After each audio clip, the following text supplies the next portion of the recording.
The Sanctuary can also be installed as a whole home backup system, where, when the grid goes down, the Sanctuary covers the entire home's loads. When on-grid, it can provide solar and battery power to the entire home as well. The example shown here includes multiple inverters to increase the amount of backup power. For whole home backups that can be achieved with a single inverter, the combiner panels shown are not needed.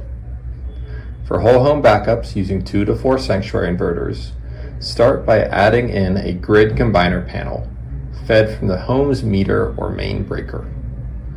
On that combiner panel, install breakers and wire to each inverter on its grid input. Use another breaker spot on the grid combiner panel to wire to one input on the manual transfer switch. Run each inverter's AC load output wiring into an individual breaker on a separate loads combiner panel. Use properly rated wiring. Up to 2 gauge copper is supported. Connect the loads combiner panel output to the other input on the manual transfer switch. From there, the manual transfer switch should be wired as an input to the home's main panel. Always check that L1 and L2 phases match across all inverters.